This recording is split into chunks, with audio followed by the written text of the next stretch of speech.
सगळ्यात जुनं जे चर्च आहे ना ओल्ड गोव्यातलं, ही एवढी मोठी रांग लागली आता.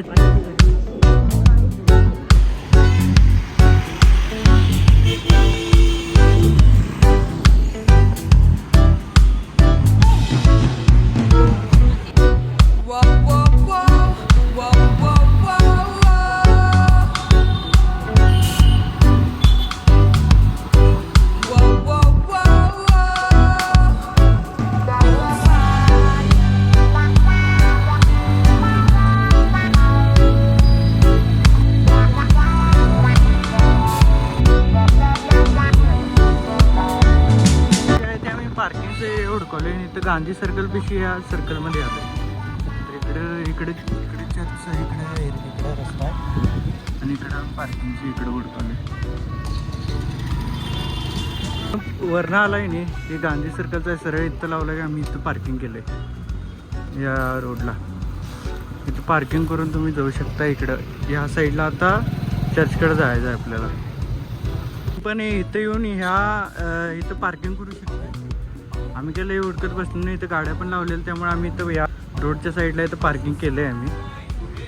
तर सगळ्यात जुनं जे चर्च आहे ना ओल्ड गोव्यातलं, ते आत्ता आम्ही तिथं आलो. गेलेलं की नाही 1595 आणि 1605 ED मध्ये बांधले गेलेलं होतं. हे काय इन डिटेल्स असेल ते पुढे दाखवतो तुम्हाला, एंट्री कुठनं आहे आणि काय आहे सगळं ते.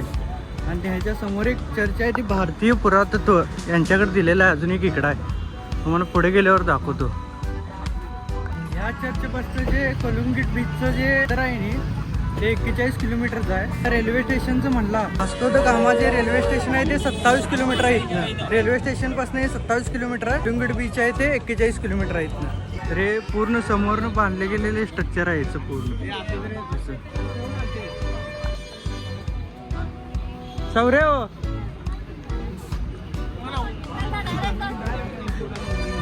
ही एवढी मोठी रांग लागली आता चर्चमध्ये जायला. एवढी कधी लागत नाही, तर कधी कधी लागले. आत्ता लागले एवढी. कसं आहे सीझन वाईज असते, त्यामुळे ज्यावेळी सीझन चांगला असेल त्यावेळी गर्दी भरपूर असते.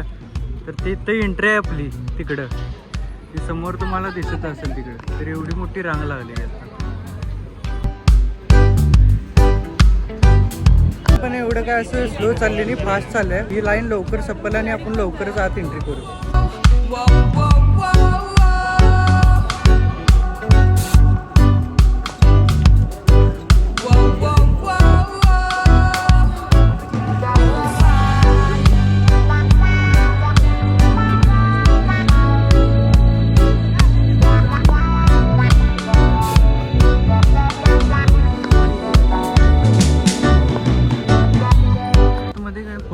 फोटो ते अलाव नाही कॅमेऱ्यात, कारण की तिथं समोर बोर्डावर पण लिहिले जेवढं तेवढं इथनं दाखवतो तुम्हाला.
असलं तर तुम्ही थोडा वेळ बसू पण शकता इथं, नाहीतर तुम्ही एक्झिट तेन करू शकता.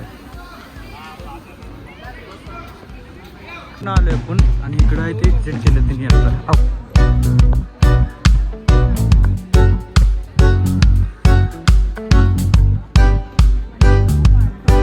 मोरने एंट्री केलता आणि इकडं पाठीमागून एक्झिट केलंय आपण. तर ही पाठीमागची बाजू आहे चर्चच्या.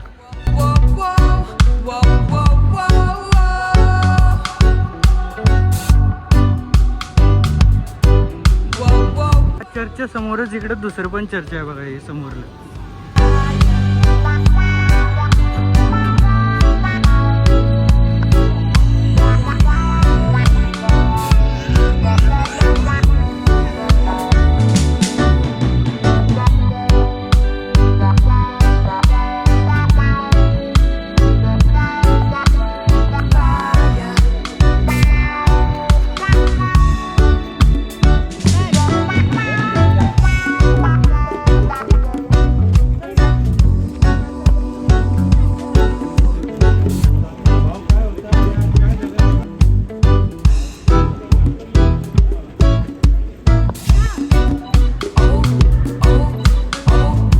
तिकीट काउंटरवरने तिकीट काढूया आणि कितीला तिकीट आहे ते सगळं बघूया आपण. ते डिटेल्स पण दिलेलं आहे. प्रवेश शुल्क किती आहे सगळे इन डिटेल्स दिलेले आहे बघा.